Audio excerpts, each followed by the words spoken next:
दोस्तों आज हम इन्वर्टेड हैमर के बारे में समझेंगे। ये भी बुलिश पैटर्न है जो कि डाउन ट्रेंड पे बनता है और अप ट्रेंड की ओर लेके जाता है। देखो इसकी भी हम ग्रीन कैंडल और रेड कैंडल पे समझ सकते हैं कि कलर में कोई भी सिग्निफिकेंस नहीं है। कलर दोनों में से कोई सा भी हो सकता है। देखो ग्रीन कैंडल यहाँ पे ओपन होगी और यहाँ पे क्लोज होगी, ये इसकी वीक है जो कि हाई लेके गया है।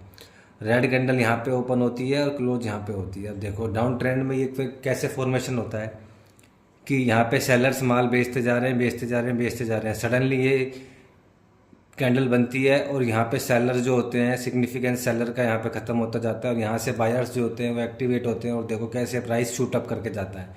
यानी कि डाउन ट्रेंड में बनता है और जैसे ही कैंडल फॉर्मेशन होगी उसके बाद कन्फर्मेशन करके हम देखिए मार्केट कैसे अप ट्रेंड की ओर लेके जाता है।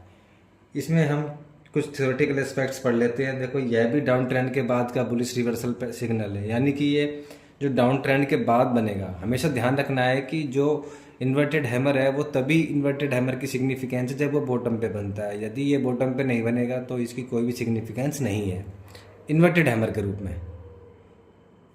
अब देखिए डाउन ट्रेंड के बाद का बुलिश रिवर्सल सिग्नल है और यह कैंडल ये बताती है कि सेलर्स मार्केट से एग्जिट हो रहे हैं और बायर्स बाइंग स्टार्ट करने वाले हैं। यानी कि देखिए सेलर्स जो हो रहे हैं वो सेलर्स का यहाँ पे जो कंट्रोल है वो ख़त्म होता जा रहा है और बायर्स यहाँ पे एक्टिवेट होते जा रहे हैं। थर्ड जो पॉइंट है इसमें देखिए, यदि प्रीवियस डे से गैप डाउन ओपनिंग होती है। दोस्तों देखो यहाँ पे ये गैप डाउन ओपनिंग हुई है, प्रीवियस डे में यहाँ पे एक क्लोज हुआ है, उसके बाद देखिए जो गैप डाउन ओपनिंग हुई है यहाँ पे ओपनिंग हुई है, उसके बाद से बायर्स एक्टिवेट हुआ। यानी ये कहना चाह रहा है कि यदि पिछले दिन की तुलना में, पिछले ट्रेडिंग सेशन की तुलना में नेक्स्ट ट्रेडिंग सेशन में यदि गैप डाउन ओपनिंग होती है तो उस समय जो ये इन्वर्टेड हैमर है कि जो फॉर्मेशन है वो स्ट्रांगली बाइंग की रिकमेंडेशन दे रही है। इसमें दोस्तों सेकंड चीज़ ये है कि इसमें आपको वॉल्यूम भी चेक करना होगा और कलर का कोई महत्व नहीं है। अब एंट्री की हम बात करें तो एंट्री जो यहाँ पे हम करेंगे वो इन्वर्टेड हैमर है। इन्वर्टेड हैमर से जो पुरानी वाली जो पिछली वाली जो कैंडल है उस कैंडल के हाई पे एंट्री मारेंगे। यहाँ पे हम दोस्तों एंट्री मारेंगे और जो इन्वर्टेड हैमर या उससे पहले की कैंडल है उसका जो लो है या तो यहाँ पे मान लो या फिर यहाँ पे, ये इसका स्टॉप लॉस होगा। अब हम इन्वर्टेड हैमर का प्रैक्टिकल एग्जांपल से इसको समझेंगे। देखो आईटीसी का मैंने चार्ट खोल रखा है। यहाँ पे देखो काफ़ी ये डाउनफॉल आने के बाद मार्केट में यहाँ पे ह्यूज सेलिंग आई, उसके बाद देखो यहाँ पर फॉर्मेशन हुआ था इन्वर्टेड हैमर का। देखो दोस्तों यहाँ पे देखो गैप डाउन भी ओपनिंग हो रही है, तो इससे भी हम समझ सकते हैं। और जो सेकंड जो कैंडल है कंफर्मेशन करो आप, ऐसे ही इसको मत देखो, ऐसे ही आप डिसीजन मत लेना।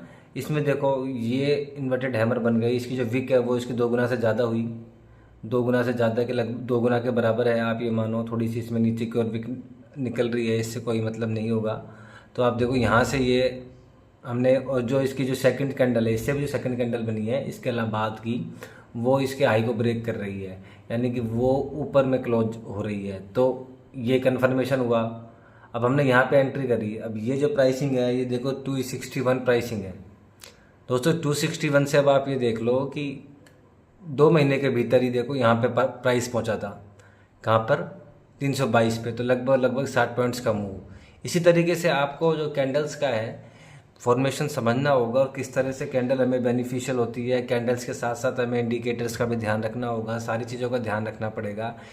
प्रैक्टिकल और थ्योरेटिकल दोनों ही चीज़ समझनी होगी। थ्योरेटिकल और प्रैक्टिकल्स में दोनों में ये फ़ायदा रहेगा कि आपको प्रैक्टिकल तो चार्ट पे प्रैक्टिकल करना होगा। थ्योरेटिकल में ये होता है इसकी सिग्निफिकेंस कितनी होती है, कितनी एक्यूरेसी होती है। दोस्तों इस जो कैंडल की एक्यूरेसी होती है वो 65% के लगभग होती है। तो आपके पास टाइम है, आप इसको सीखो, लर्न करो और अप्लाई करो और लॉस से बचो। प्रॉफिट कमाओ या ना कमाओ वो एक सेकेंडरी थिंग है, बट कम से कम अपनी पूंजी को बचाए रखो, क्योंकि लर्निंग के बिना कुछ भी नहीं होगा दोस्तों। बिना लर्निंग के आप मार्केट में घुसोगे और पैसा गंवा के ही जाओगे, क्योंकि शेयर मार्केट का नियम यही है कि एक व्यक्ति जो है वो पैसा लूज़ करेगा और दूसरा बंदा पैसा कमा के ही जाएगा। यही प्रॉफिट और लॉस का गेम है, यही शेयर मार्केट का नियम है। Thank you.